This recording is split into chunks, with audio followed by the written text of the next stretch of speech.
Dharma Jumden the Shen Wan Dashum Mayanda. Zobe Sangha Rivadan Shasun them. The Varisha Banjin Jimba Jibon de Vapanojo. Lana Melvan Hada Menan them. Sanje Jumden the Medium Shayadova.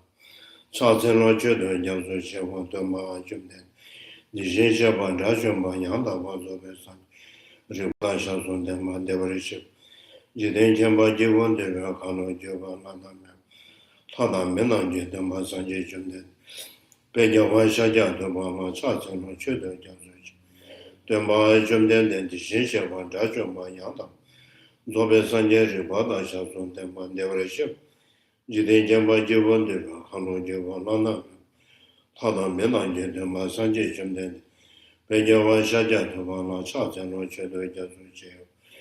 Zeganya Zovo Jadam Sergeant and Manage then on churches when they say about your child. Namda Kumacha to Sosa, Yishija to Sejan. Chaban Jedensum Name Gombochuni Jana Charles. Senjo de Batimenda Visha, Santo Jana Charles. The region of Sebasuma Jenyame Chenja Jana Charles. Gombodu Jecha and Matam Jachem, Sonomi and Danger. The Jana Charles and what happened to Shacha when you give Children to the majority of Washington, Eugene, Charles, and General Lavada La Rabine, Shingatamaya, then they can do like Charles. The Virginia Mission gave up as also by Jarangas. Tene Sanja Damaya Karma, Rima, Jumase, Melano, the gender bondization of the Delta, Sonamdi, and Jessica. Commandum Legend and other than Gadan, the Shira Lodge. Sibes on and one Jovaration. To the teacher, the blessed one, the one gone beyond, the full destroyer, the completely perfected, fully awakened being, perfect in knowledge and good conduct, Sugata no other word, supreme guide of beings to the team, teacher of gods and humans, to you the completely and fully awakened one, the blessed one, the glorious conqueror, the subduer from the subject land, I prostrate, make offerings, and go for refuge.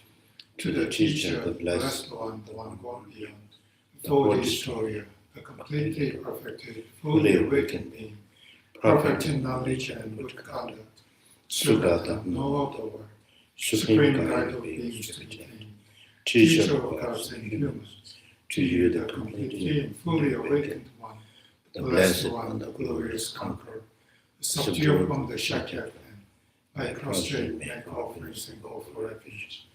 To the teacher, the blessed one, the one gone beyond, the full destroyer, the completely perfected, fully awakened being, perfect in knowledge and good conduct, Sugata, no other word, supreme guide of beings to attain, teacher of gods and humans, to you the completely and fully awakened one, the blessed one, the glorious conqueror, the subduer from the shattered land, I prostrate, make offerings, and go for refuge.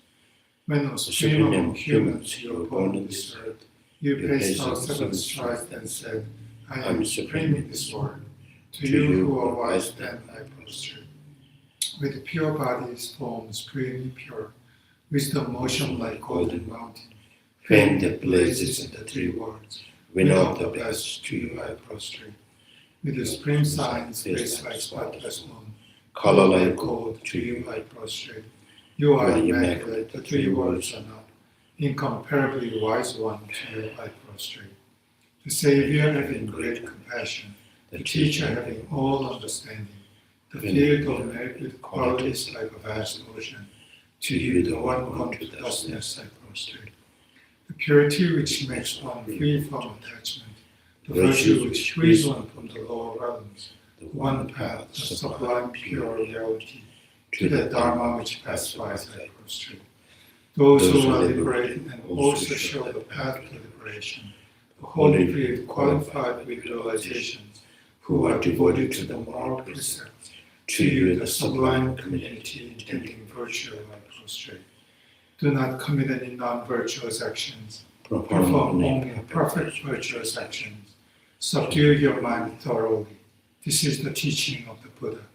Star, mirage, or flame of a lamp, an illusion, drop of dew or bubble, a dream, a flash of lightning, a cloud, see conditioned things as such. Through these merits may sentient beings attain rank of all-seeing, subdue the four faults, and be delivered from motion of suffering, of aging, sickness, and death. Sanje jono zojo jono no chanju pado dane janju. Dane jeso jeben sonam je rola benje sanje dubu. Sanje jono zojo jono no chanju pado dane janju. Dane jeso jeben sonam je rola benje sanje dubu. Sanje jono zojo jono no chanju pado dane janju. Dane jeso jeben sonam je rola benje sanje dubu. Sanje jono zojo jono no chanju pado dane janju. Dane jeso jeben sonam je rola benje sanje dubu. I go for refuge and am enlightened to the Buddha, the Dharma, and the Sangha. Through the merit I create by practicing giving and the other perfections, may I quickly attain the state of Buddhahood for the benefit of all sentient beings. I go for refuge until I am enlightened to the Buddha, the Dharma, and the Sangha. Through the merit I create by practicing giving and the other perfections, may I quickly attain the state of Buddhahood for the benefit of all sentient beings. I go for refuge until I am enlightened to the Buddha, the Dharma, and the Sangha. Through the merit I create by practicing giving and the other perfections, may I quickly attain the state of Buddhahood for the benefit of all sentient beings.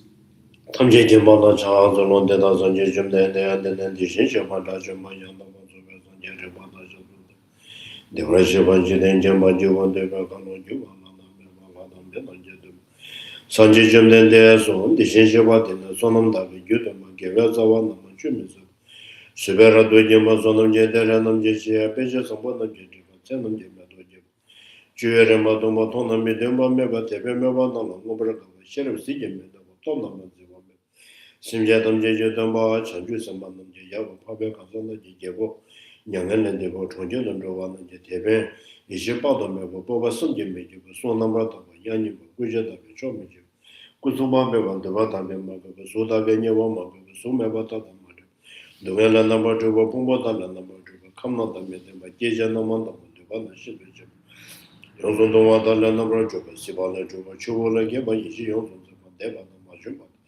다들 좀 산지 좀 내는데 이제 내가 뭐 양내는 내가 양다가 이제 탈라데 심지어 담제가 세베살라 슈바데 대단한 산지 좀 내는데 고지베 양다가 담배전도 도망게 바빠되게 바 도망게 바돼서 먼저 좀 만데 요소다 봐 요소 정화 양다가 도마 때문에 내가 뒤집어 매번 와도 대동원도 되고 개발은 저 소소한 게 봐줘 좀 내는 옛날 봐서 저도 원하는 봐도 봐줘 먼저 배쳐 Medium mentioned the water, the Batemba, you watch about Tewajimagin, the level Juba, Tubajuba, Temaja, so give a charge of a so son of the pages.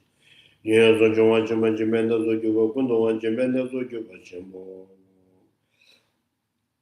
Kangi, what in your long home, but yet, Yishinya Messame, Bemet and La Charles.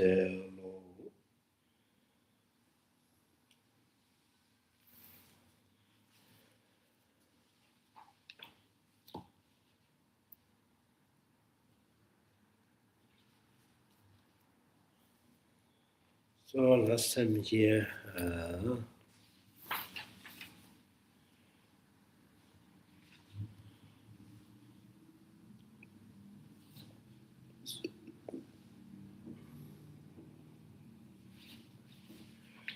so last Saturday we talked about the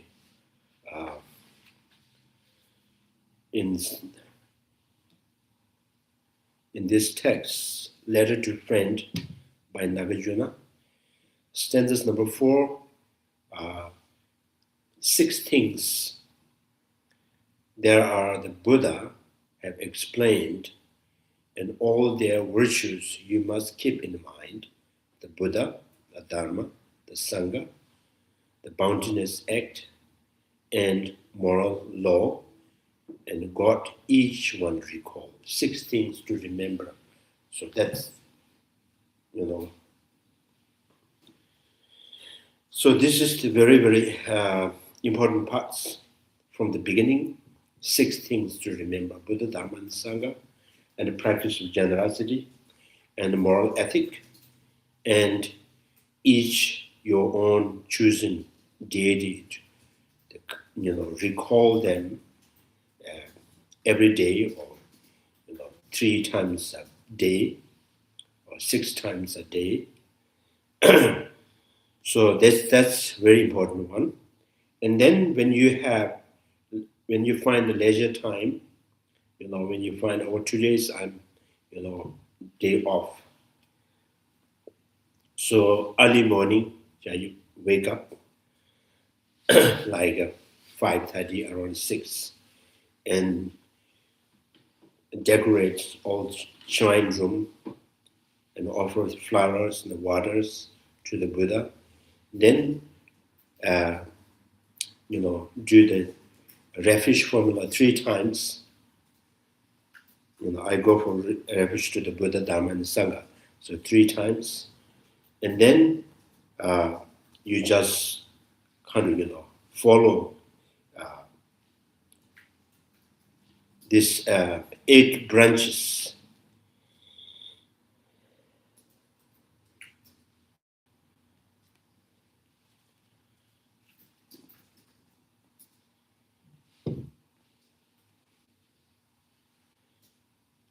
So 8 branches here.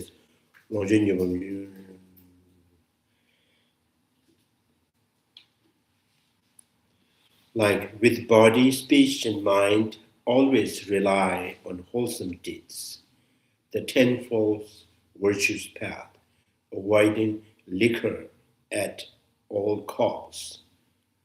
Thus find the true joy in the lead to the life of the virtuous state.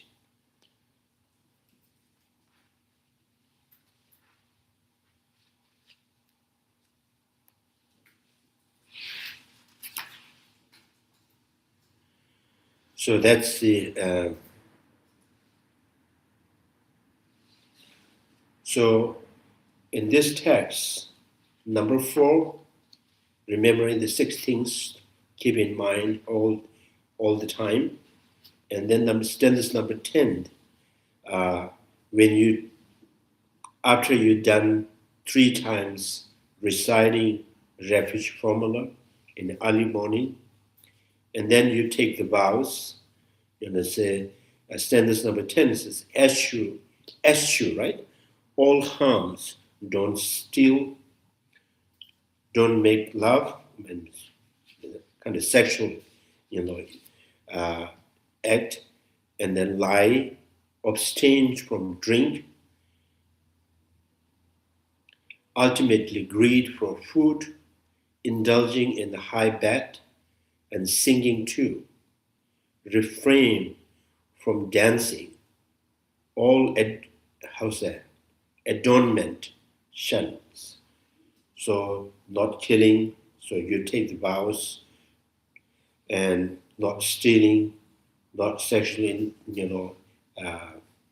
engage, lying, and drink alcohol, not drinking alcohol, and longing for food, abandoning all of them, and then indulging in the high bets, sitting on the high bets, and singing. So this is the 1 day vows. When you have time, you can take these vows. So this is from early morning, around 6 or 5, and then next day until sunrise. So if you do that, and now saying that the result of the benefit from this taking of vows, for men and women who keep these 8 branches vows and emulate the vows Arhat took. So 1 day you act like Arhat, 1 day act like Arhat. Their wish to nature and to clean will grant. Then the handsome bodies as slaves of God. The benefit of the result from that is, good and healthy and good looking, like a slaves of God. Or next life is born as a higher rebirth, like the God runs. So the 1 day vows has that much in the potential. So if you want to do 3 days continuously, and each morning you have to take another vows, because each vows ends in next morning and sunrise, and again you take the vows like that. So this is very, very beneficial.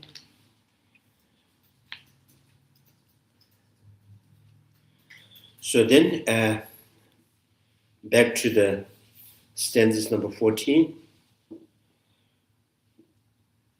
Stanzas number 14 said, those who have firmly were careless, but then took heed, are beautiful and fair, as is the moon emerging from the cloud, like Nanda, Angulimala,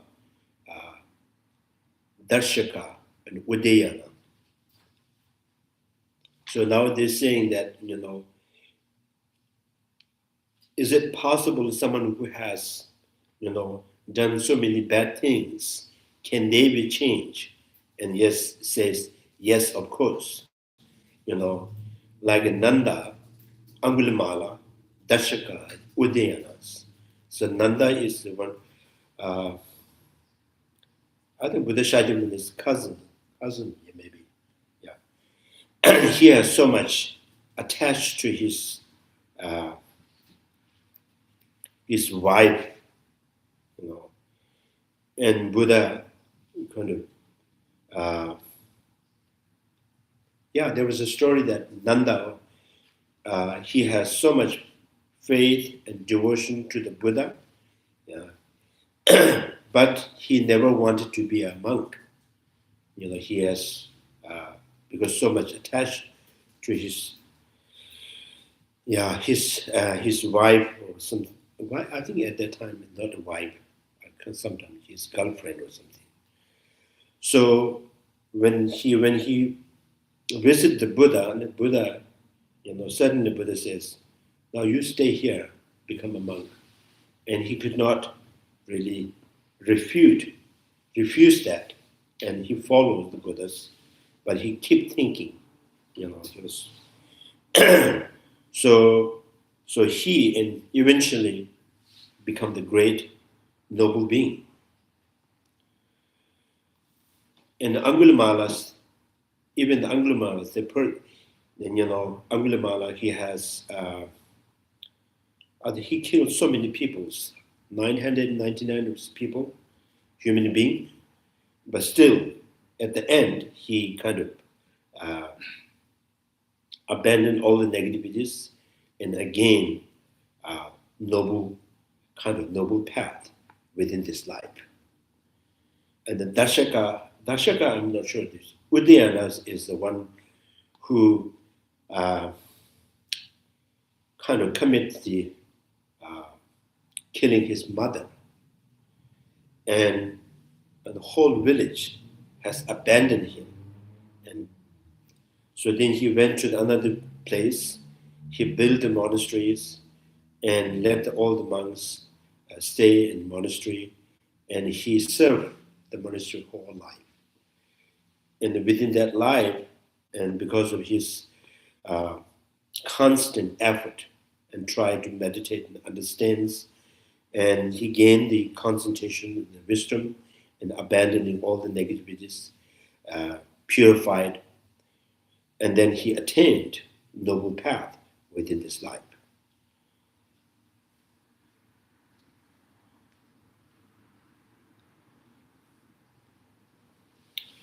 So they're saying, even you have committed so many bad things, if you decide to change, you can change. So Buddha says, every day there's a new day, new morning. Every night after that night, there's always new, fresh day, morning. So you can, things are changing all the time, so you can also change. So that's the kind of example that you can change if you decided to change. if you don't decide to change, if someone,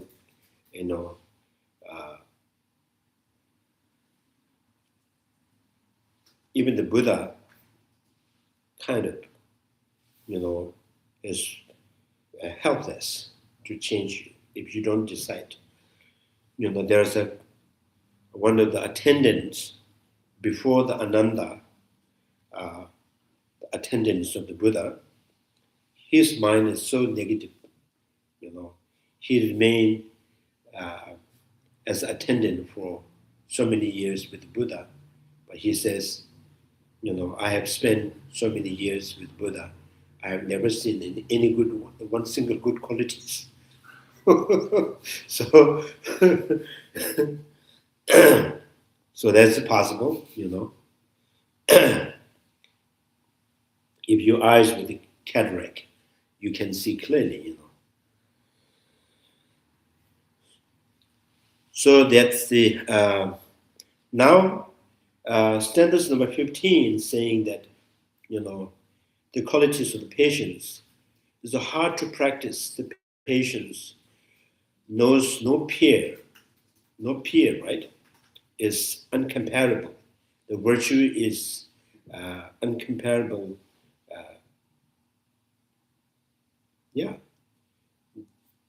With all these positive good qualities, the virtue, patience is the best to practice. So never allows yourself a moment's rage. Avoid all anger and you will become non-returner. So the Buddha said. So now it says, at the promise of the Buddha, that says, if you practice patience, and you will for sure, you will attain non-returners, never returning back to the samsara. You will attain the nirvana. So with this, now the patient is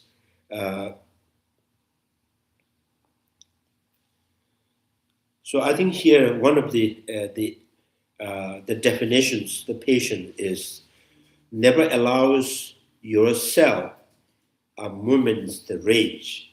So that is also the patient, not allowing any other condition or the circumstance, not disturbing your mind, not letting your mind being disturbed is the patient.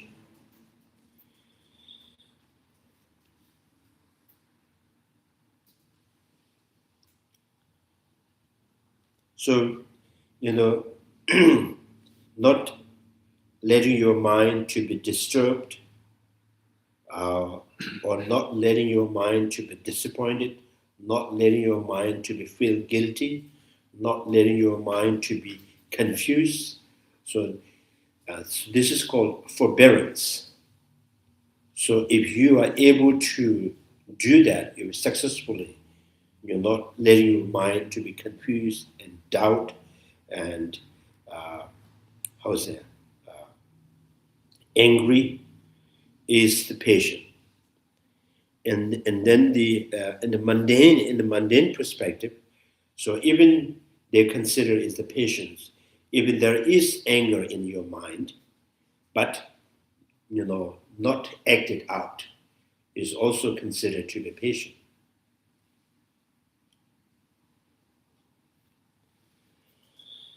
So patience is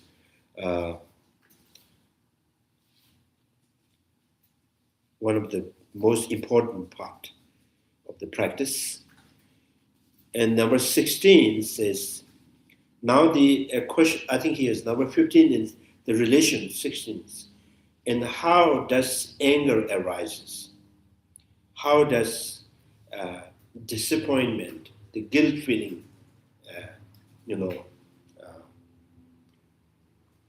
in what conditions the guilt feeling, what conditions being dissatisfactions, or in what conditions we may get upset.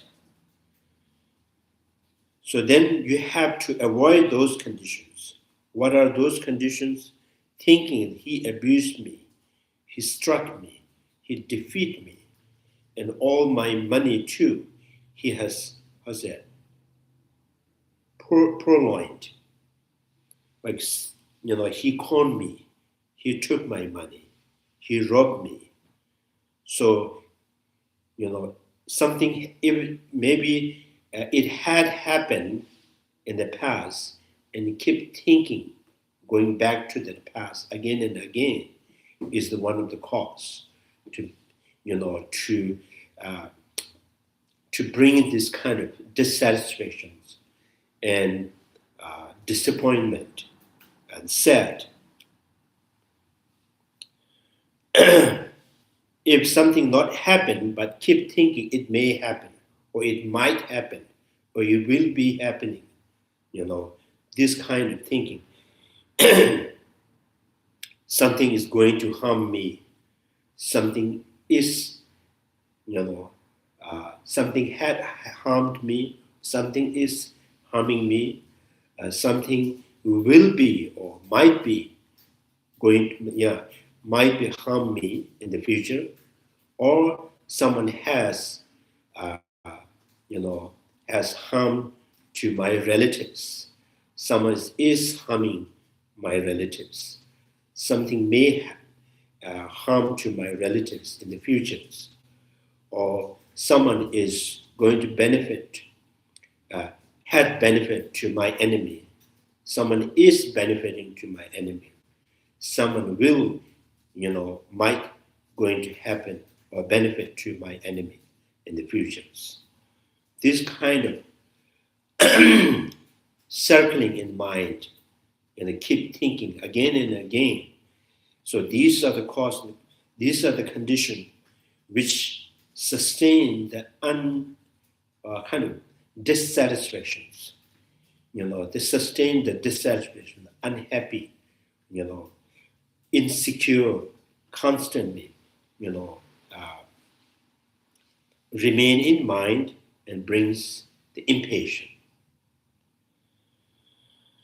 So these, in order to practice the patience, you have to avoid those causes and conditions which brings sad and disappointment, dissatisfactions, and upset. Avoiding those causes and conditions which brings the upset. So if you are not upset, you will be peacefully experiencing. And then when you are in the peace, there is no, impatience. There is no anger. There is no resentment. So I think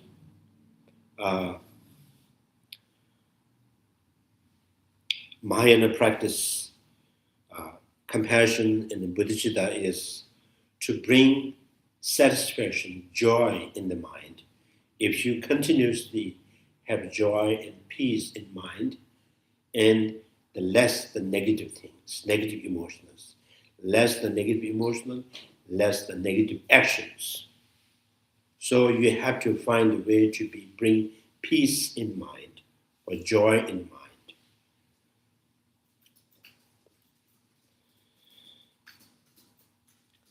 So then if you're thinking about how can I really, how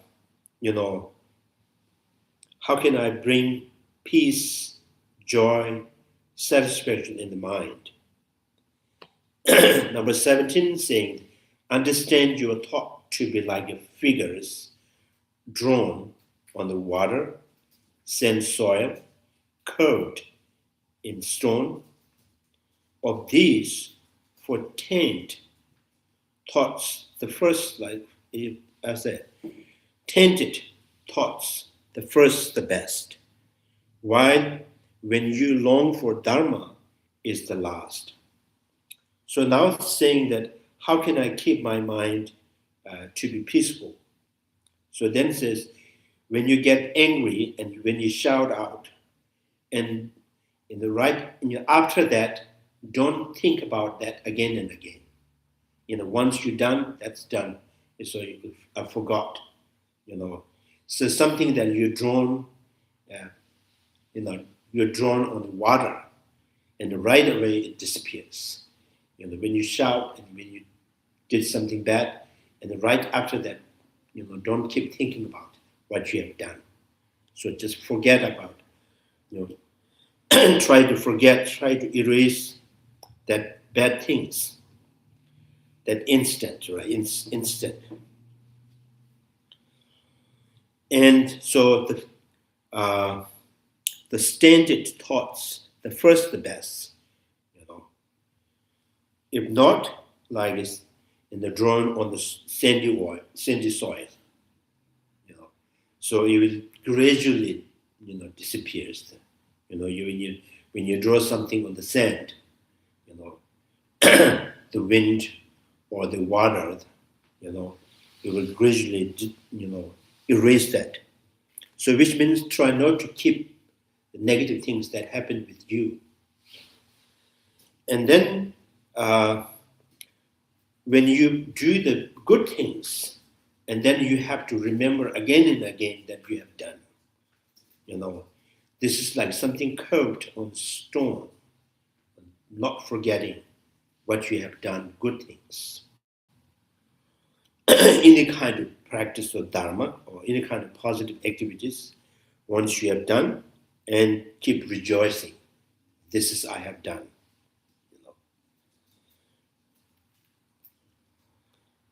So I think the point is to constantly in the guilt feeling, insecure, kind of fear is the cause for the impatience.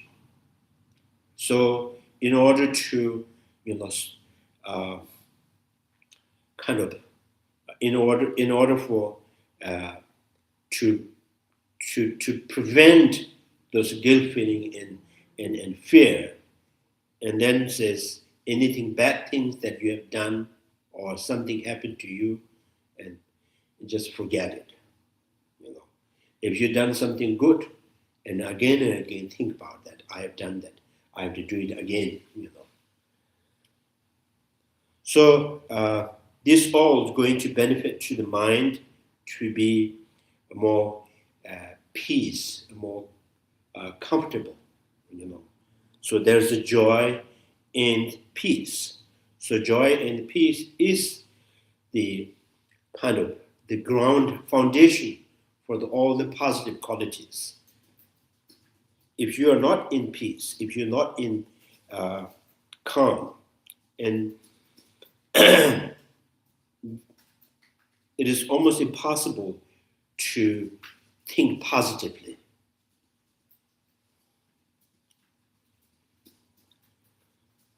So remember, now number 15 is saying the patience, practice of the patience is very important. And then when you think of the practicing the patience, you also think of the result of the patience. The result of the patience is you become likable, favorable, look good, and people like to come closer to you. That is the result, the consequence of the patience. So therefore, you must practice the patience. Now, when you practice the patience, you have to you have to avoid those causes and the conditions which is opposite of the patience, or which can bring more impatience, And then, so these are, mind keep thinking about what bad things happen to you constantly, going back to that past, or keep interpreting that, if someone smiles, someone says something, someone is everything interpreted negatively. Do not do that, right? And then don't expect or anticipate. So that something always bad thing will happen to you, right? So this constant thinking is the cause for, destroy the peace. When they destroy the peace, and patient is not going to occur, right? You cannot practice the patient. And And then again, another method to practice the patience is if something that you have done or someone says bad to you, and just forget. This is like something you have drawn on the water, and just right after that moment, that instant is also disappears, erased. Don't reflect again and again to that, situations.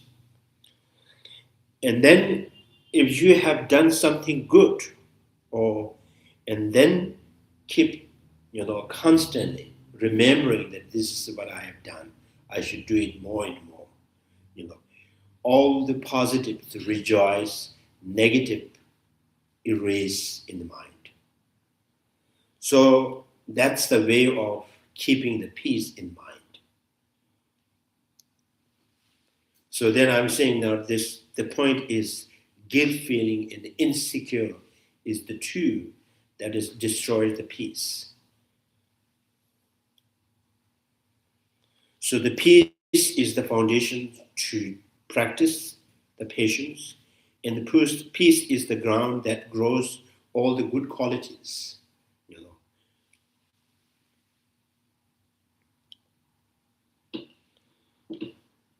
And then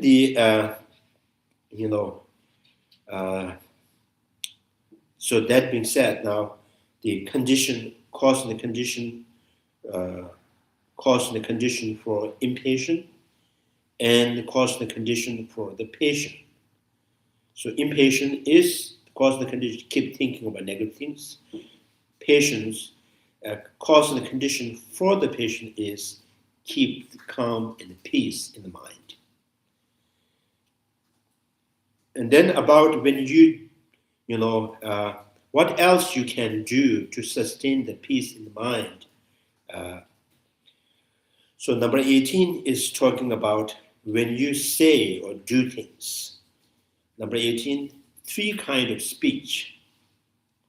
Three kinds of speech are used by humankind, and these are the virtues variously described.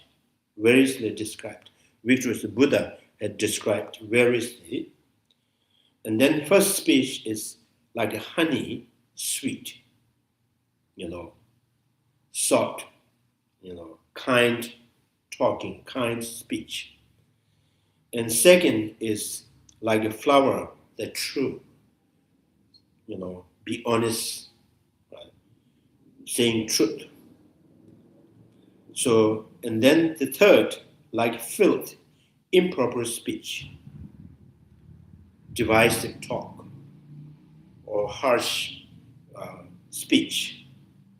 So the last of these is eschews. You need to abandon the last improper speech. So you see the reason why you need to train yourself to speak more kindly, more honestly, because this will increases your peace, in the peace in your mind. So more you be kind and more be honest, and that protects the peace in mind. More you talk, divisive talk or harsh, and destroy your own peace. So, and then similarly, in like your body, doing physical hand or leg or head or any expressions is also similar. You have to be more kind expressions, be honest.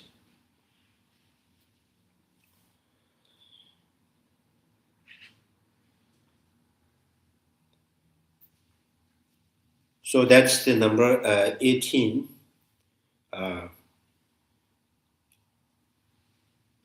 So they're all related to the practice of the patient. You have, in order for continue to practice the patience, you have to understand what is the opposite what is the four of, four which can destroy the patient.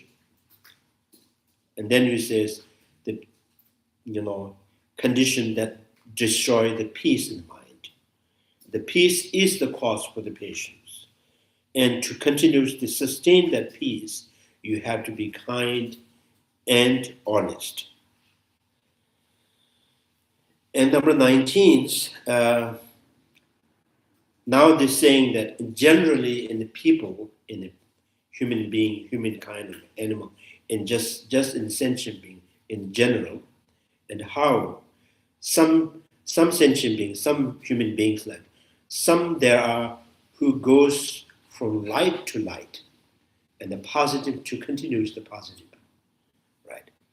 Some whose end, some whose end from dark is darkness still.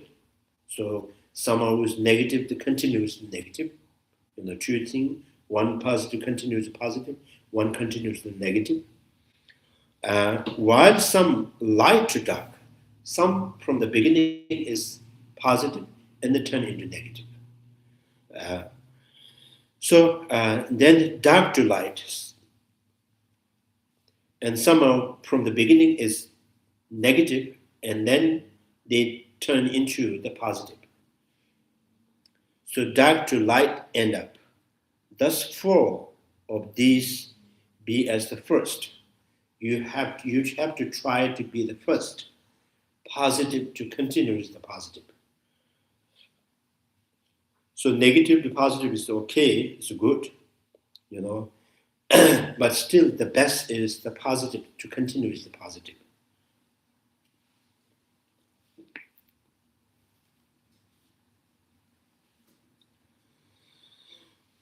So now I think here in what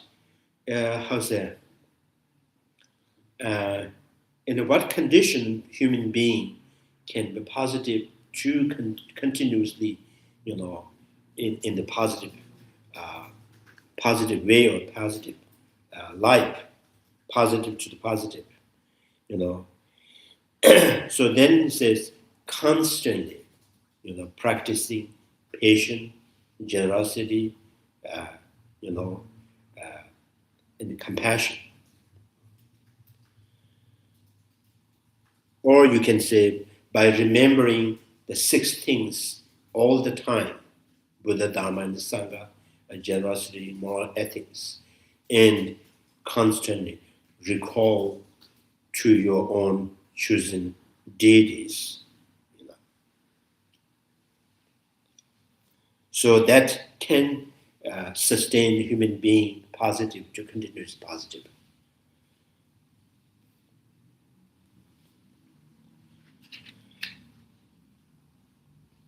So now this is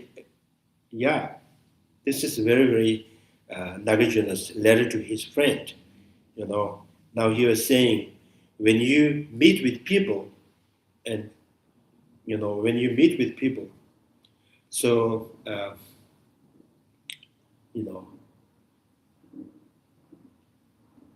what kind of human being they are when you first meet the people. And Nagarjuna says, men like mangoes. I think he translated, Ame Divu, Shinto Ama is the mango, some persimmon. The mango can be sour, yet look ripe. Some in the some as the his personalities, nature is very kind of negative but looks positive. And some do look like green. Some are very positive but look unripe. Then others the green are sour indeed. Some are from the appearance, negative, and they also act negative. While others still look ripe, and ripe they are. Some are from the appearance look positive, and when you counter with those people and continuously engage with these people, still you can find a positive. So from these, know how to act. So now Mañjugosha says you have to deal with those people by understanding, each of these persons. This person is negative, so with that regard, you have to find a way to deal with that person. Now he's not saying if this is person negative, you have to be negative. So you have to find, from the beginning, make sure your peace is not destroyed by, dealing with this person. And some people are look really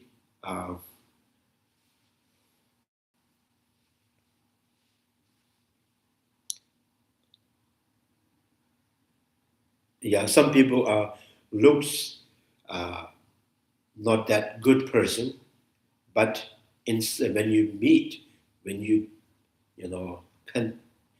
continuously engage with the person, and you find he is a very good person, positive.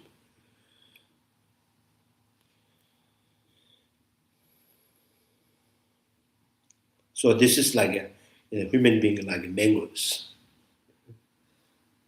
There's no human being like potatoes. Potatoes are all the same, inside are same.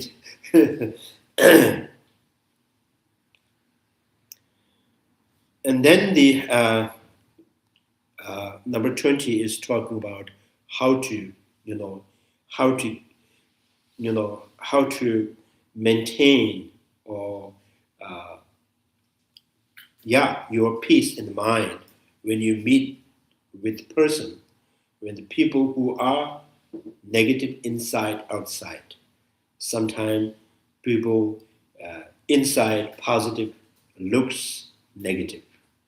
Sometimes looks positive, and indeed he is positive inside. So according to that, so when you meet with negative persons, you always watch your mind, don't react in the negative ways.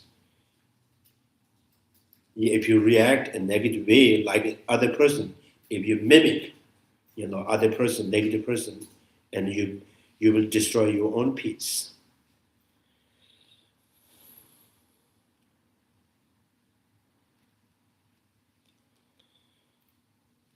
So now this is for the lay persons, number 21. Do not gaze on others' wife, but if you do, regard them as your mothers and child and sip, depending on their ages. Should lust arise, think will their nature unclean and filth. So now here they're saying, sometimes the problem is, experiencing the lust. So this quite often happen. So before that, you have to meditate on unattractive substance, so the impurities of the body, and reflect on the impurities of the body. Skin, flesh, bone, intestines, all the organs and bones, and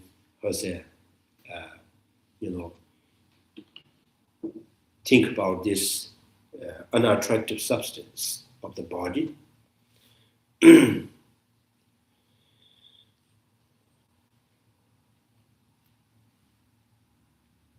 So that's number 21. And number 22, now his message is the guard this fickle mind, mind that is like a monkey mind, keep moving, here and there. So guard this, protect this fickle mind as you would do your learning. And like a children, like a treasure, or your life. So now here, the important thing is Nagarjuna's did not, say that you have to be, you have to feel guilty, you are a sinner. Saying that you have to protect your mind like the beginning of the educations.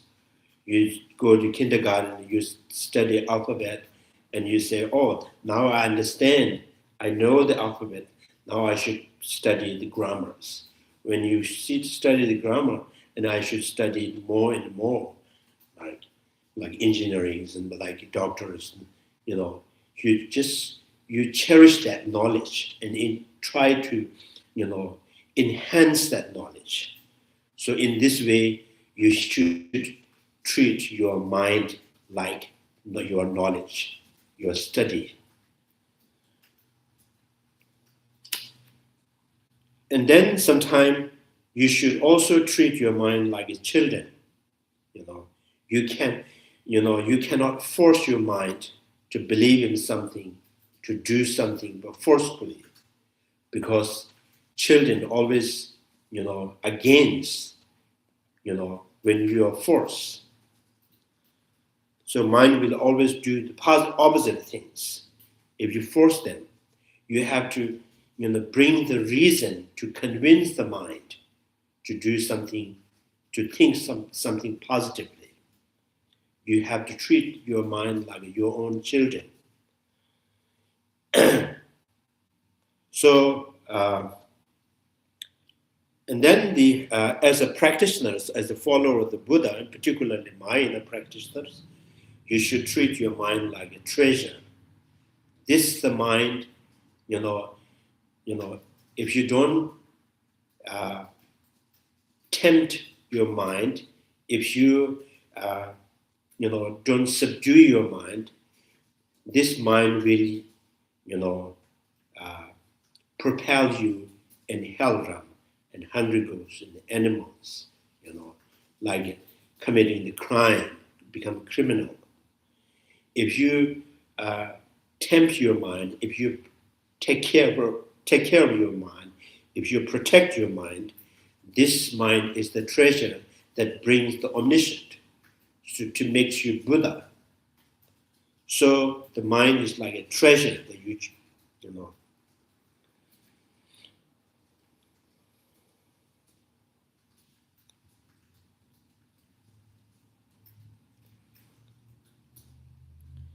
And then you also should treat your mind like your own life, your own. This is my soul.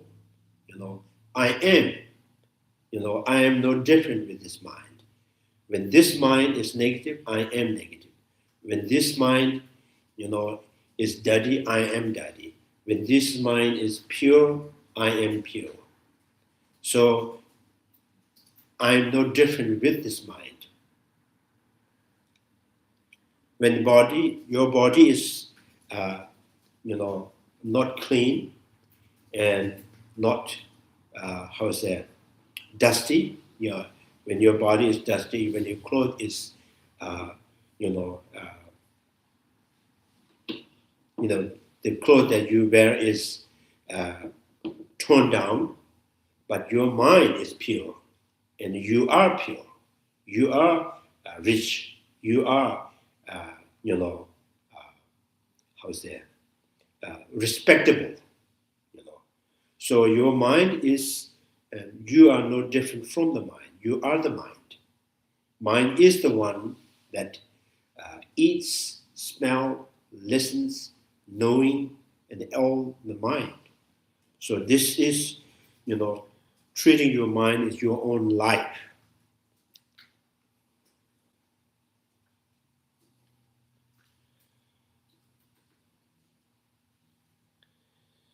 So guard this fickle mind as you would do your learning, children, treasure, and all your life.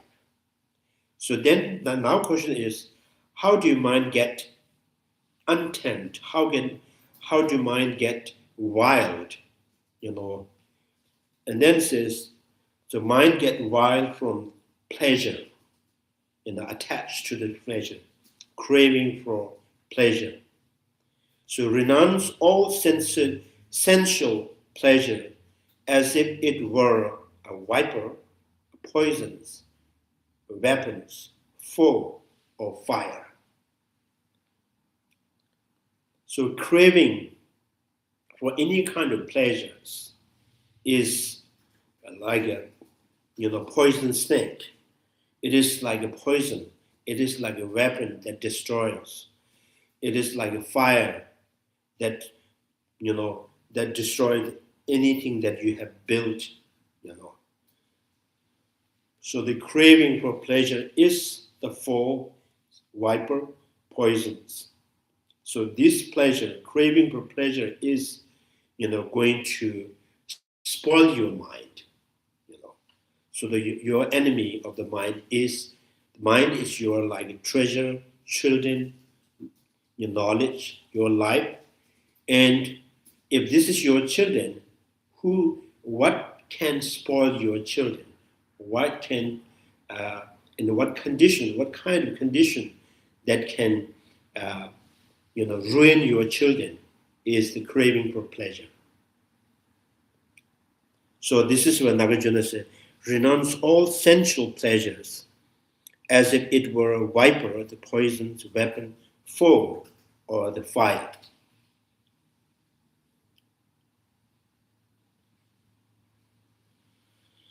So again, number 23 is continuously talking about how the craving for pleasure is negative. The pleasure we desire will bring us ruin. They are like kimber fruit. So the Buddha said, eschew them. There are chains that tightly bind the worldly and samsara's prison house. So I think craving for pleasure is actually, is something that you can pinpoint. This is why you are in samsara.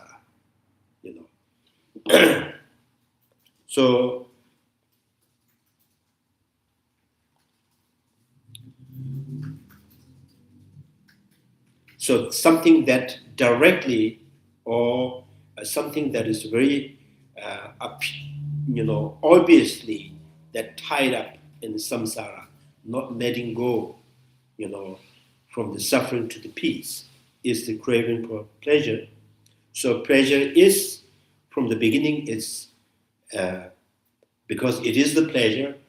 From the beginning, there's some kind of comfort and peace and happiness. And then the more you crave and then turn, into something else, it will destroy you. It will make you negative, not likable, not reliable, not friendly. So this is like a kimber fruit. But we haven't seen this kind of fruit.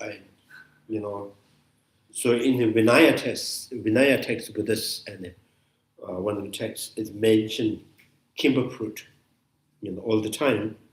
But there's a kimber fruit, the fruit that from the beginning when you eat, it tastes delicious. And once you eat, and then it will, bring sickness. It causes more problems. When you touch the first time, it smells good and tastes good. And when you eat, swollen, and then the problem comes. So craving for pleasure is like a kimber fruit. So this is also kind of one, part of that craving for pleasure. And they've also mentioned that, the craving for pleasure is from the beginning, it is like a flowering. It is like the breeze, the air, and then more you experience, more you engage with that, and then it become, poisons,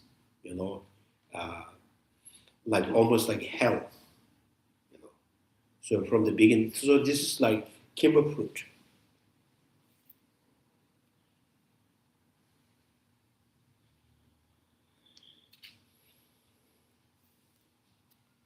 So now we need to know what is the craving for pleasures. Is it like in chai? Is it pleasure, craving for pleasures? So craving and desire as the two different things. Crave means you are kind of overpowered by that sensational pleasures. You are totally succumb to that, feeling. Yeah.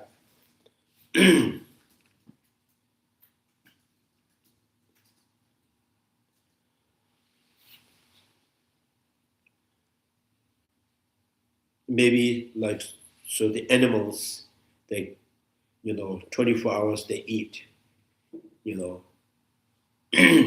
continuously eating, after they stop eat, I'm sitting down, lying down, still chewing on, so that is also kind of, craving. They could not, they could not see or feel other than this. So that kind of pleasures. And people who keep, talking, thinking, about what to eat. So the clothing, food, something you crave. So that is like timber fruit. So you eat for survive. So to survive and to sustain your life is not a craving.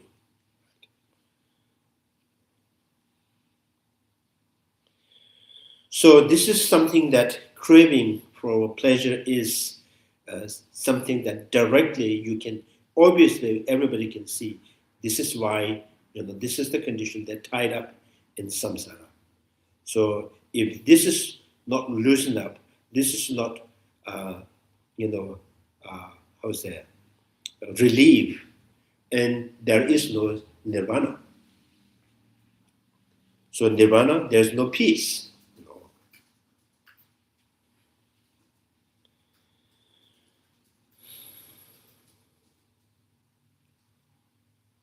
So in the Mahayana practice, Mahayana kind of tradition, mind, you should treat your mind like treasure, children, education or life.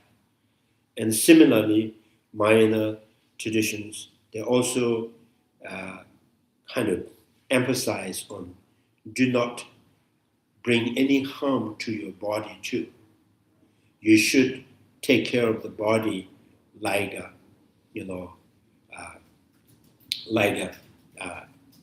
someone who wanted to go across the ocean to get to the shore. They're relying on the boat. So you should treat your body like a boat that can help you to reach what you desire to, where you desire to reach, where you desire to go. Is big, depending on the body. So treating bodies like the big ship or the boat, and treat your mind like treasures, education, your life. And to do that, you have to understand what can ruin the mind. Craving for pleasure is the one that can ruin the mind, spoil the mind, and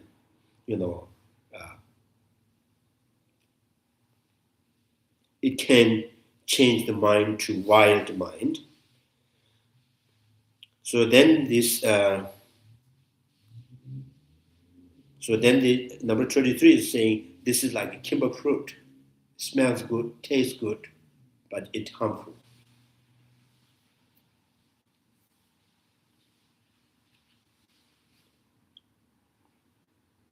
So like medicine smells not good, tastes not good, but is beneficial. So you have to. You know this is medicine, therefore you have to take it.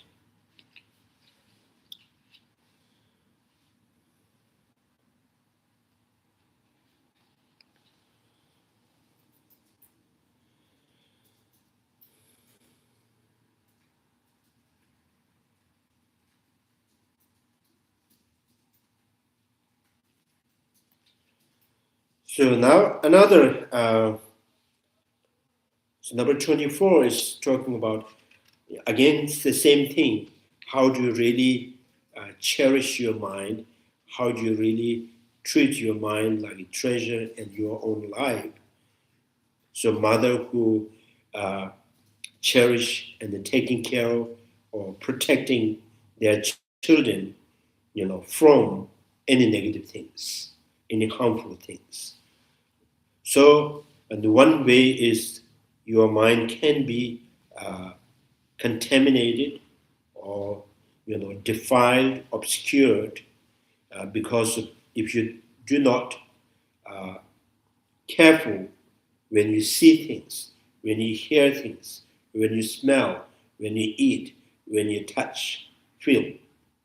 So, here it's saying that be mindful, be controlled when you see things. Of he whose fickle senses are controlled. So you have to control your sense faculties. These six that never cease to dirt at things.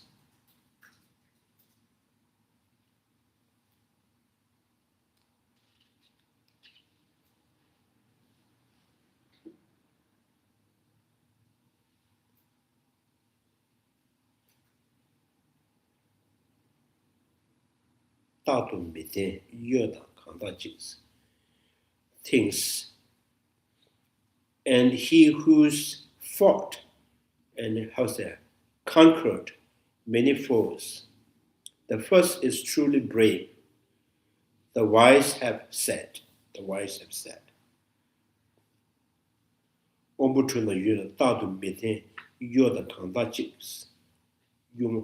you have to be, always. I think here is set the metaphor is you are in the battle. So when you are in the battle, when you see things, and what are the battles? When you see things, your mind start, imposing, with any kind of positive and negative characteristics. So at that time, you are in the battles. You have to be, captain. Say, so do not impose negative characteristics. Continuously, imposing the negative characteristic on things that you see, and that destroy your own peace. So when you hear things, again, your thought and start to interpreting or imposing with characteristics. Again, you have to be there to be captain, to control, and not letting your thought to impose negative things. Then you says, this will destroy my peace. I'm not letting my thought to impose negative characteristic on the things that you see and hear and smell. So if you constantly, if you continuously gain victory from this uncontrollable sensual craving, so you conquered many foes. The first is truly brave, the wise have said.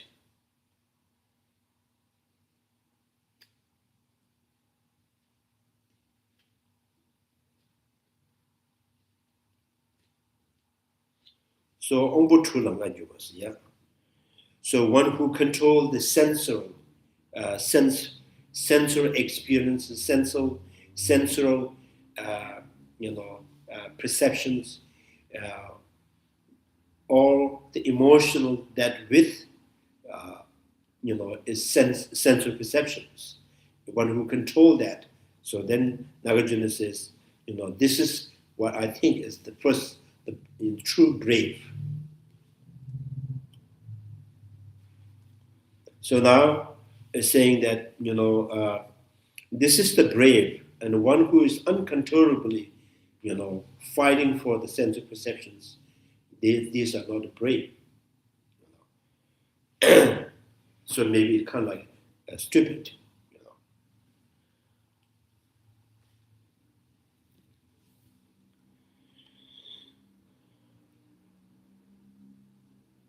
So yeah, the first is truly brave. So this is the person who controls his mind is more brave than somebody who actually go to battlefield and conquer some enemies or something. So if you control the six central perceptions, and you are the brave, and then up from that, compared to that, one who fight in the battle, destroy the enemy, take their land and properties, and Nagarjuna says, I don't think these are the brave.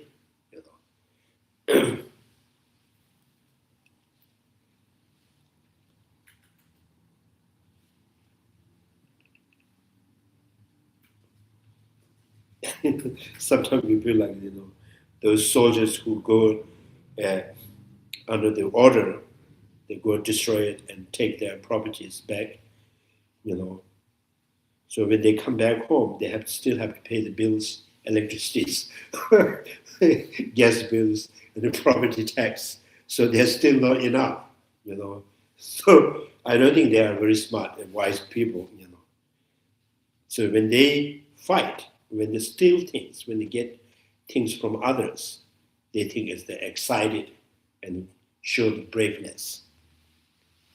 If this is the real brave, and you have to be, you have to have enough, the money or the wealth to be, not concerned about the bills. So one who controls the mind or the sensual faculties are the brave.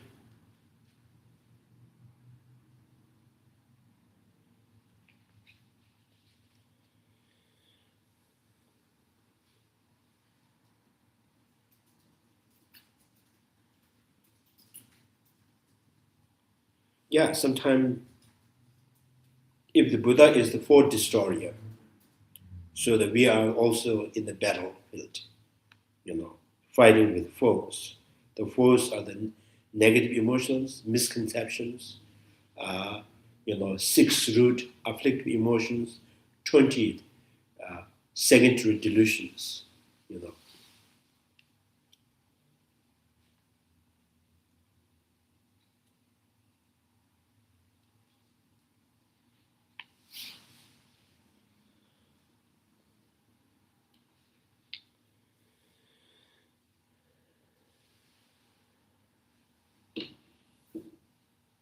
So the Bodhisattva, we always, in the text, they refer the wise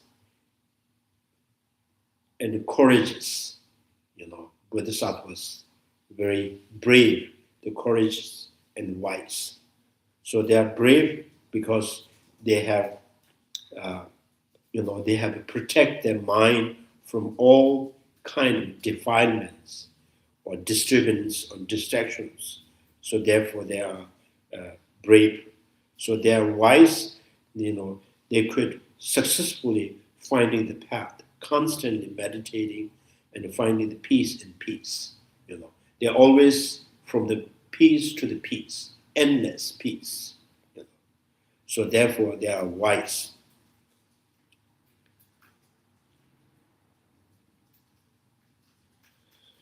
So, wise because they always remain in peace.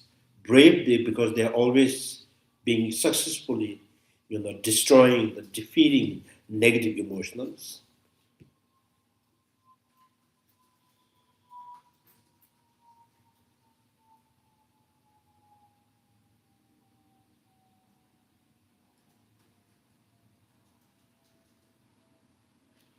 So now, number 25 saying that, so among the craving or attachment, so most something that kind of attachment can really,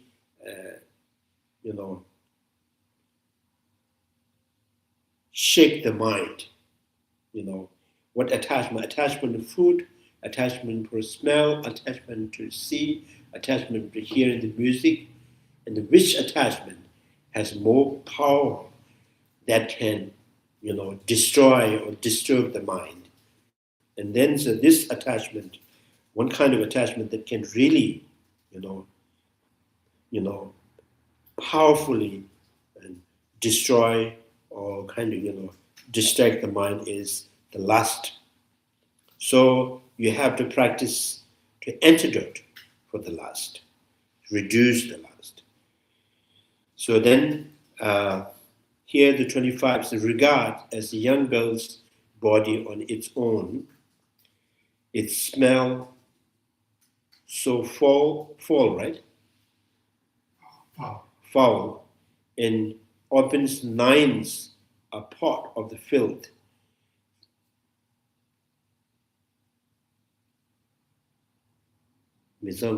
Initiable, right? And clothes with skin, regard to her adornment on their own. So the man sees the women's body, women sees the man's body, like, inside out. When you closely, mindfully,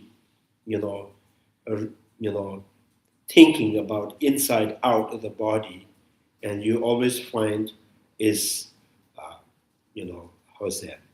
Unattractive, so filled with filth and so this kind of reflects thinking. And also Vasubandhu's text talking about, particularly antidote for the lust is skeleton meditations, thinking, contemplating on the skeleton meditations. So beginning from your forehead, just pinch one flesh on the forehead, and then, in imaginations, in your thought, you take one part of the skin or the flesh from the forehead and see the, your bone, and focus on that small, tiny, marked bone, and then gradually that increases the bone in the size, and then whole body as a skeleton, and then continuously whole, surrounding is filled with skeletons, and then continuous increases until it reaches the oceans, whole skeletons, and coming back again to your own body. So again going back and half of your body. Again you're going back to the oceans and forehead, Again going back, and then tiny, how's that? Spotted the bone. You just, single pointedly meditate. So that's to reduce or kind of, the antidote for the lust. So there's so many attachments, and all attachments are, kind of harmful to your peace of mind, and particularly this, saying that this lust is more powerful that can contaminate the mind, destroy the peace.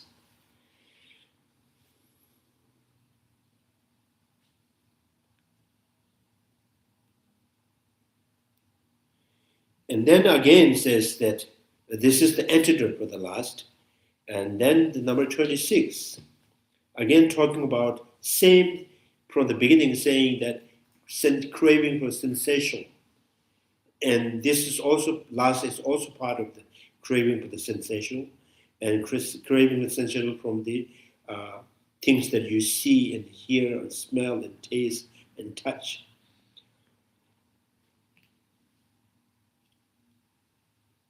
And then now here the 26 saying that so craving is the one that kind of brings the thought of to satisfy you, right? The craving gives you the idea it will satisfy you, it fulfill your desire, but no craving has ever, succeed in satisfying the desire. So rather, this craving is like men with leprosy, consumed by germs, will stand before the fire for comfort's sake. This is like, saying that people who has the leprosy, right? So they like to stay closer to the fire. So more they stay, more itchy, more they want to scratch, But coming closer to the fire, the reason for coming closer to is to satisfy them. And scratching is also to satisfy it. And then more scratch and more wound, So the craving, none of those craving has ever succeeded to bring, fulfill that desire.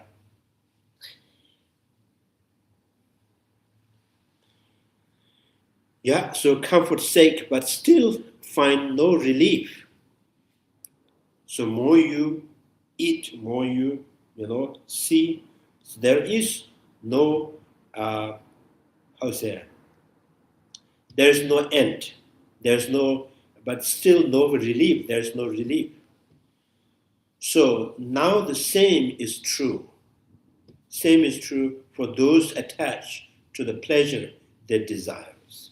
So the craving for pleasure is also like leprosy, who try to satisfy, men with leprosy who try to satisfy their desire by scratching, by getting closer to the fire. Like drinking salty water, So you drink more. Tibetan drinks salty tea, so they can drink whole thermos, the big thermos. If you drink chai, it'll be sweet. 1 cup, more than 2 cups, you cannot drink. So, yeah.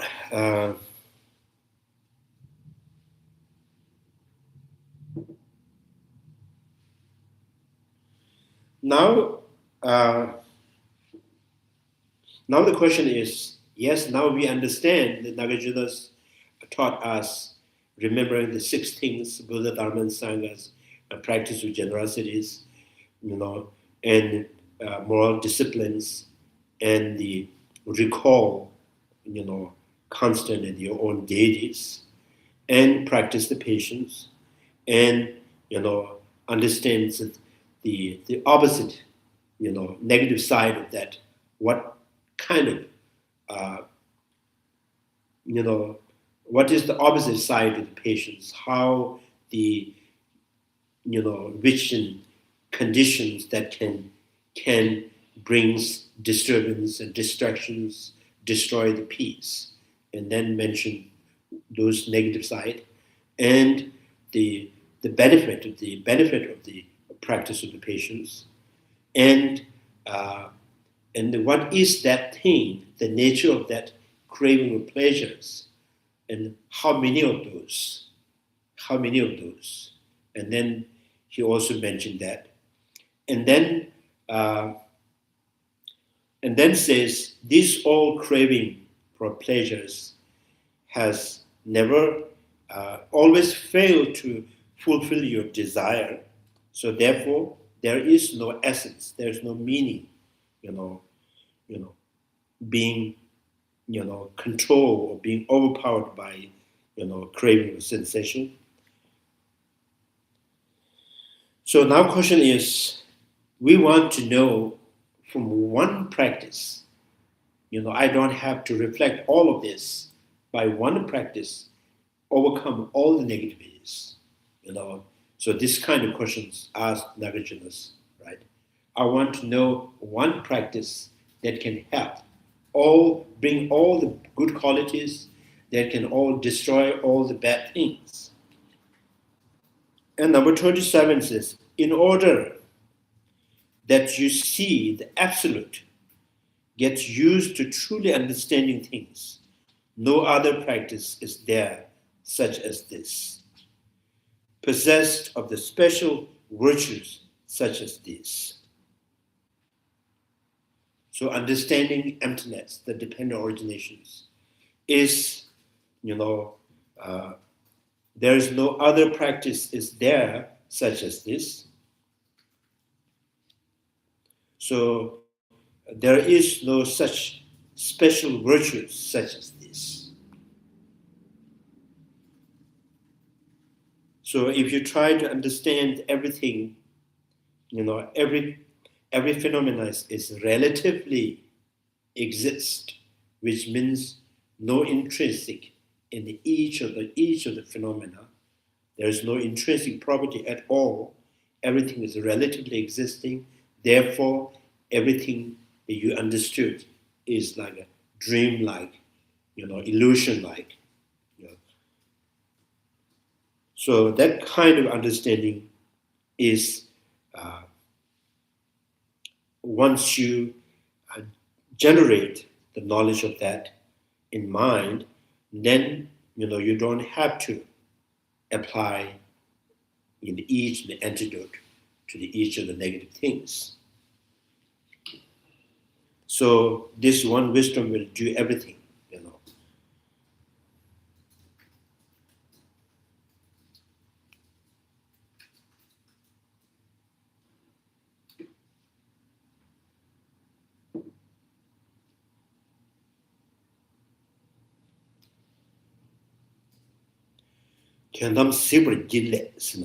in order for that you see the absolute gets used to truly understanding things, no other practices there such as this, possess of the special virtues such as this, no other possess of the special virtue such as this. So then says, to those possessed of the breeding or learning or the handsome looks, who have no wisdom, neither discipline, you need to know, how's that? You need not bow, but those who do have these two qualities,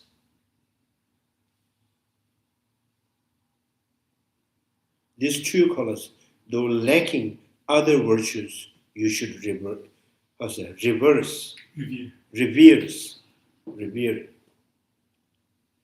So you should pay respect.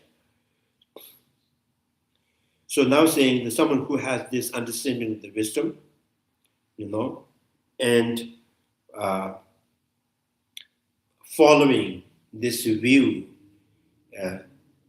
following of this view is like, when there is the wisdom, there is the right thought, right actions, the right speech, all of them. So then this kind of, if you have, this person is not good looking, this person is not high class, this person is not that educated, but still is respectable.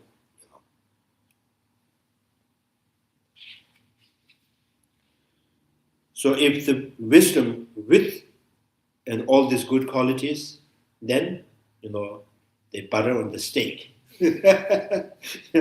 So you have this good qualities, two qualities, and you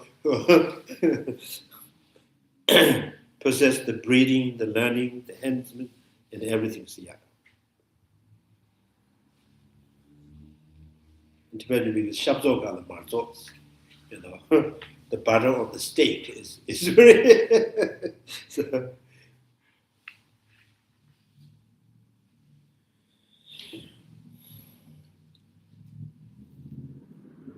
like a Buddha Shadi Buddha, like a, golden mountains, blaze, light blazes in the three world, So,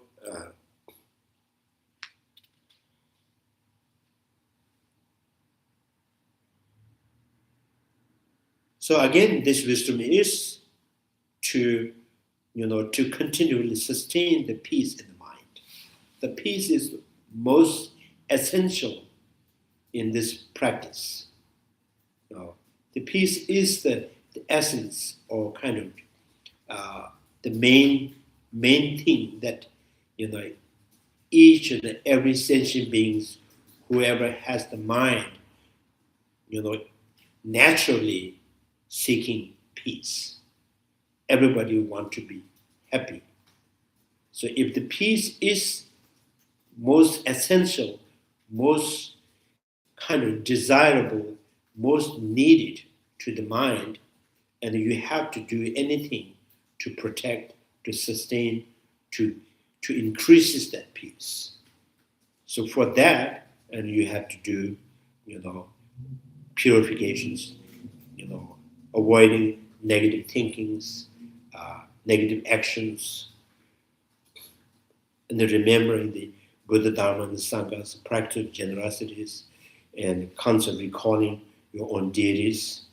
So all because you wanted to have the peace, you wanted to sustain the peace, you want to perfect the peace.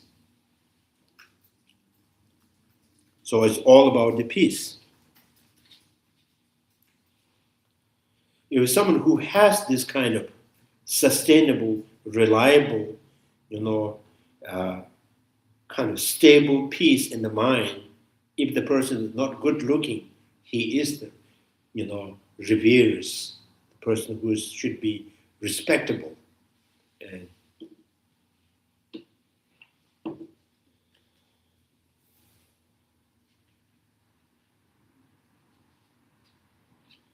yeah, maybe I'll stop here. 29. Any questions?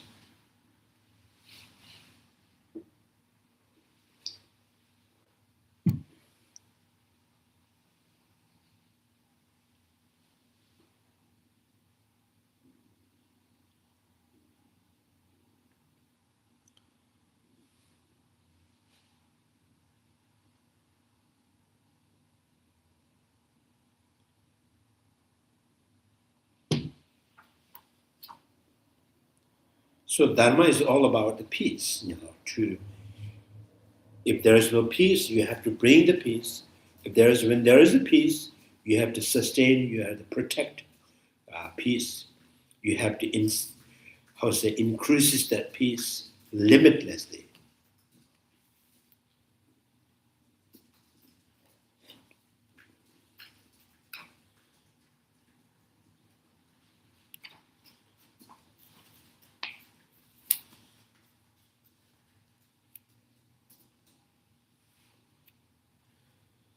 So right now, so far,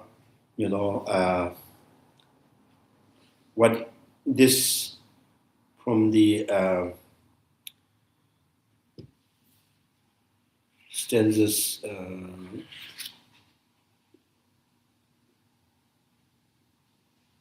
number 15, from the 15 to 29 or 28.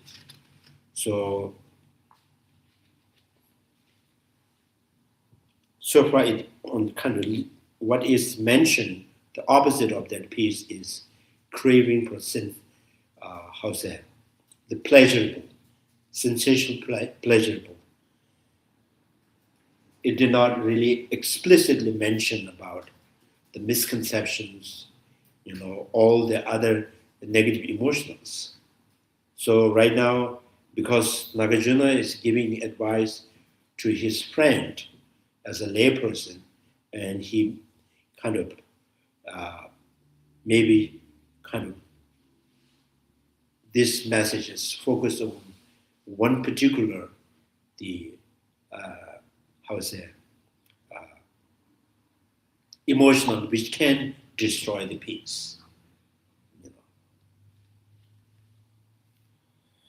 But at the same time, if the craving for sensation is the destroyer of the peace, and then arrogance, spite, belligerence, resentment, and all of them are destroyer of the peace. Even the misconceptions, may not be directly the destroyer, but it obstructs or creates the obstacles to sustain the peace. Yeah. I have two questions, Geshe. Okay. One is when you began the talk, and we were talking about the 6 qualities to focus on.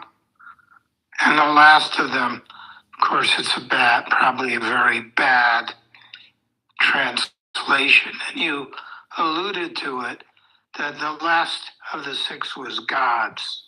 Gods, which you just touched on by saying deities. That was the only, you didn't really go into that at all. But of course, deity practice, I have to say, I know this isn't accurate because even in Hinayana, they're aware of other Buddhas. I don't think they say there was only one Buddha. But what does deities, I wondered if you, first of all, you can expand what that meant from the perspective of this teaching. And the other point is you made a distinction between desire and craving. And you explained craving, and it seems, if I understood you correctly, craving is really maybe the best translation I can think of, might be obsession. You become obsessed. You're never satisfied because you're obsessed. You're going over and over and over. Whereas craving desire maybe is finding a target for the obsession. I'm not sure how you would make the distinction. So those are the 2 points I'm asking you for clarification. Yeah. So the first question is the God. Maybe you can say, insert the God, moral law, and Allah. Each recall. So I think here is in the Tibetan we says Hajesu temples. We call Hajesu temples. Ha is the kind of divine kind of recalling, often recalling your own divine, which means depending on the individuals who has, as like for example, as you mentioned, like if you only follow the Theravadan traditions, they don't much talk about our Mañjugosha, Mañjugosha, the Taras, they don't. So the divine is image of the Buddha. So the constant recall image of the Buddha and try to continue to practice your patience, right, and follow the moral disciplines. So that's enough for that. And then if the individual who kind of like who follows the Mahayana practice, so in Mahayana there's talk about a lot of deities, Avalokiteshvara, Mañjugosha, Taras. So they each closer your own chosen or favorite deities that you follow, and constantly remembering that deities, and then taking the vows, the Bodhisattva vows. moral disciplines, the practice of generosities, and dedicating to all sentient beings in front of the deities, in front of your own Dharma, in front of your own Avalokiteshvaras. Because almost you want him to be there to witness, you know. So that's the idea in this Sutrayana kind of way of recalling their own divine. Tantrayana, and particularly highest yoga Tantrayana, you know, recall their deity means, you know, practice of the dissolutions, dissolving all the elements in the space, and finally there's the, you know, settled consciousness. That settled consciousness, you know, kind of focusing on settled consciousness. That too, in the empty of intrinsic existence, from the emptiness, and then, you know, start to project relatively constructing the flower, you know, as a symbol of your heart, and from the symbol of your heart, from the lotus, and then seed of the Buddha, and syllables, and then that become the deity that you recall. So you are no different from the deity you recall. So you are become the Avalokiteshvara, you are become the Taras. So that's Tantrayana. Sutrayana, recalling divine, is as a witness to blessing, to receive the blessings. You know. So yeah, that's that. And then another is, you mentioned that craving and the desires. Sometimes it's just the difference in the words, but mostly the definitions we give, you know, to each of the words, or desire means you want. If something that you want is a desire, we also want enlightenment. We also want the arhat. We also want the nirvana. So there are omniscient, enlightenment, arhat, nirvana, cessation, you know, because of wisdom realizing emptiness, all of desirable object. So the having desire to attain nirvana is not the negative emotionals. So, you know, if this is the desire, and then what else? The desire, they kind of, you have desire to undesirable object, and then it says, or craving for the sensational pleasures. So the undesirable object that you desired. So, and the greeting, cravings, fixations, obsessions, all of them are kind of generally in the umbrella of the desire, but it is, you know, it is something, you know, with some kind of, you know, superimpositional, you know, you desire going towards the non-existing, impossible.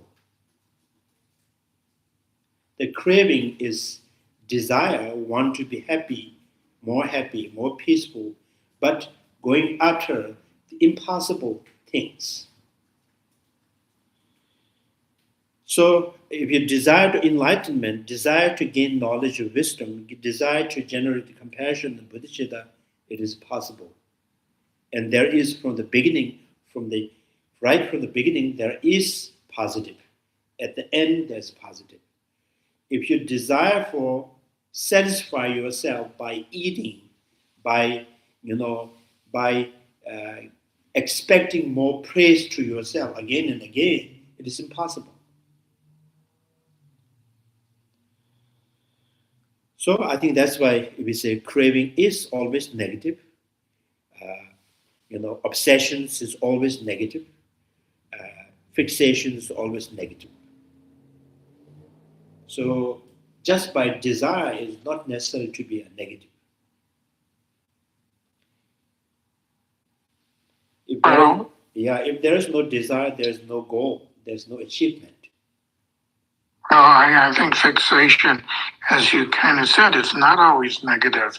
If your fixation is on following the teachings of the Buddha, or the image of the Buddha, fixating on that, that's not negative. It's only, it seems to me, it's only, at least in Mahayana or Hinayana, if it's based on sensual characteristics. Yeah, fixations. My fixation may not be bad. So there is possible your fixation is some bad because it's my fixation. So I think, as I mentioned earlier, how do you really define the fixations? Fixations means, again, if the fixation is the desire and is single-pointed, that's still not necessary to be negative. Now, fixations that, that disturbs, that makes you unbearable, that makes you dissatisfied, that makes you uncomfortable. If that is what you're saying, the fixation, then that is not good. But still, I don't think Bodhisattva is fixated in enlightenment. So the Bodhisattva practice the mind training says, make young things, to be able to see, see far, try to reach the furthest goal and open your heart and then be flexible. That's the Bodhisattva's Mahayana kind of, how to say, Mahayana tradition. So we try to reach the most, the furthest, the enlightenment, and every day, open your heart to accept anything. And then when you accept everybody, there's a bad people, good people, the worse people, and the excellent people. Accept all them out of compassion. And be flexible. Now, you have to have wisdom. You have to have a wisdom, by engaging with those people and sustain your peace and joy and satisfaction. So you are flexible. Yeah, anyway.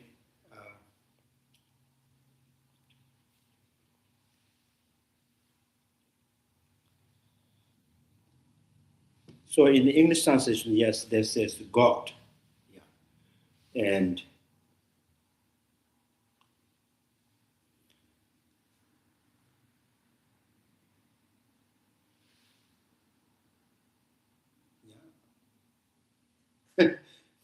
maybe that's the language's problems. They don't have other choice. They have many choice about, name for flowers, trees, and even the oranges. There's so many. But when it comes to the, Buddha, Dharma, and Sangha, so there is no English translation of Buddha, Dharma, and Sangha. So this is what we have, the God.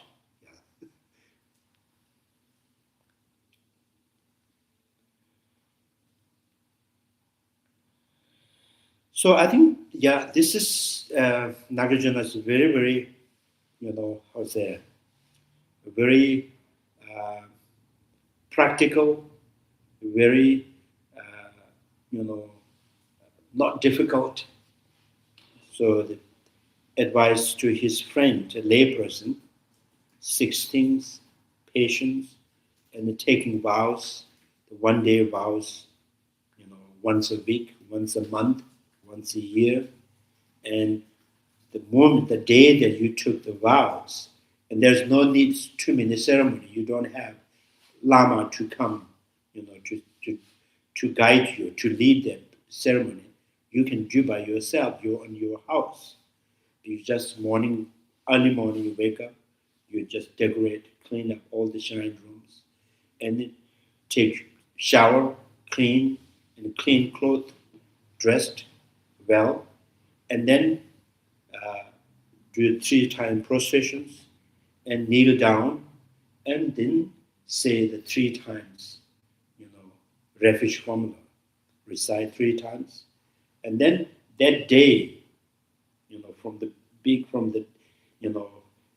morning to the tomorrow until sunrise, you try to be act like arhat, no attachment. So maybe if you find this is really good and it's beneficial, it brings peace to you, maybe you want to do it again next week. So the vow is very practical because you can, it's just for 1 day.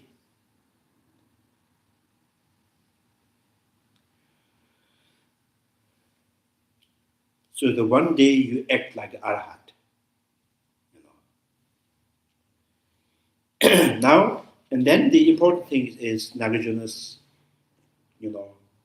he kind of guide us to how to practice the patience and the benefit and what are the negative things, the opposite side of the patience.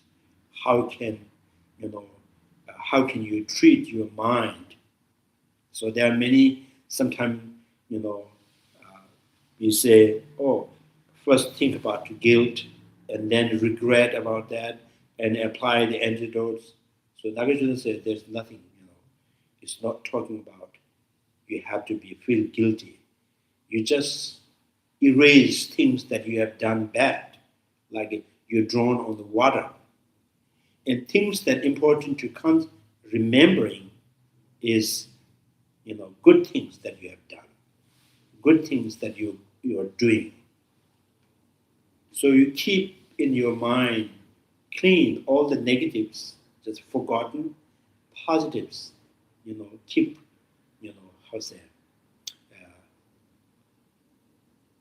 cultivate. So that's the way to keep your mind in peace.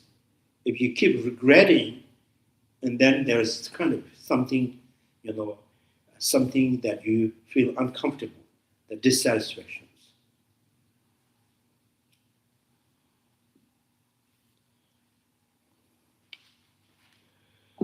One question there, Ishe. Yeah. Well, in Tantra, it's not that you say stuck, but like each time you do deity practice, particularly something like Vajrasattva or Avalokiteshvara, one of the 4 powers is regret. But you regret, but you don't fixate. You regret with the intention of not to repeat. So it's not a fixation. Yeah, 4 powers, the antidote. So that kind of guilty feeling, regrets, something like, oh, I have done that bad, so I shouldn't be doing that. So that is not it's not the same as, reflecting on things that you have done, the bad. So you say, oh, that was bad. Just let it go. Right. So because recognizing that's the bad, I should not be doing, is regret. The guilty is, oh, I have done that bad things. Now it will come back to me. Oh, the karma will come back to me. Oh, maybe yesterday I stumbled, or maybe that's because of that karma. So that is a guilty feeling. So you should not be, feel any guilty, regret, and recognize the bad in the bad. Bad things, bad actions, bad speech. recognize, understand that, and then erase them in the mind. Do not go back to that thing again and again.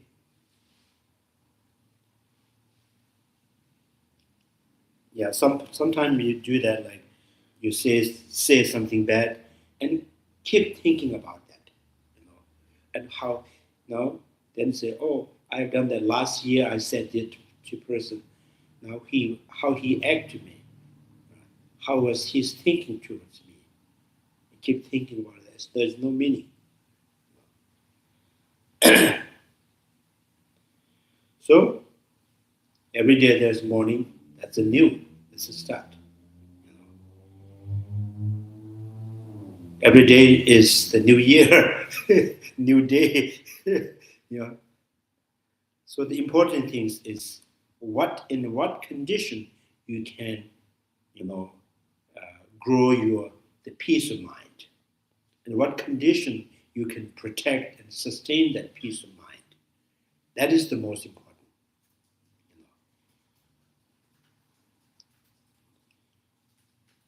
Even sometimes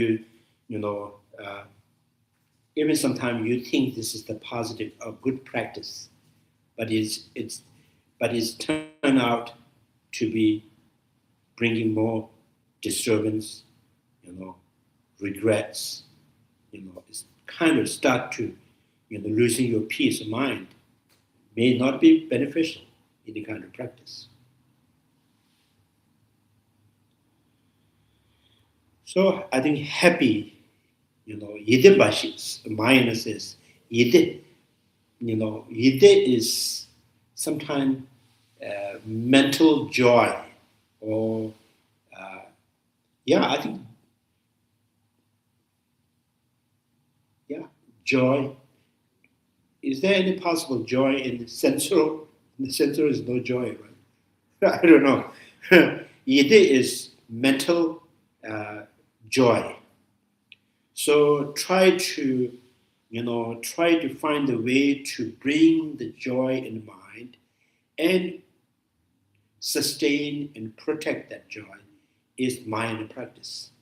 It's the main. When joy and happy is there, and all the positives automatically just comes to you. If peace and joy is not there, and that is the invitation for all the negative things, negative emotions, negative actions, negative speech. So be happy, don't worry. So there is a song, right? Be happy, don't worry. Yeah. Chanju semjo rinpoche, majepa nga jejuji, jeba nyamba, meba nyam, kondo pebrash. Tonyi tawa rinpoche, majepa nga jejuji, jeba nyamba, meba nyam, kondo pebrash. Pama semjen tamjen, dedan denjuji, ngendo tamjen, tabo tonga. Chanju semba kanda sushupe, teda kunje, molom drumjuruji. Kare rabe kowe shinga su, penda dewa mandu jungwa ne. Jeren sema, tenzin jazo yishabe, sede padu denjuji. May the precious body mind not yet born arise and grow. May the bone have no decline but increase forevermore. May the precious mind realizing emptiness not yet born arise and grow. May the bone have no decline but increase forevermore. Due to all these merits, may all Father and Mother sentient beings have all the happiness, and may all lower realms be empty forever. Wherever there are bodhisattvas, may all their prayers be accomplished immediately. In the sacred land surrounded by snow mountains, you are the source of all benefit and happiness, O powerful Chenji Tenzin Gyatso. Remain in this world until samsara ends. Thank you very much.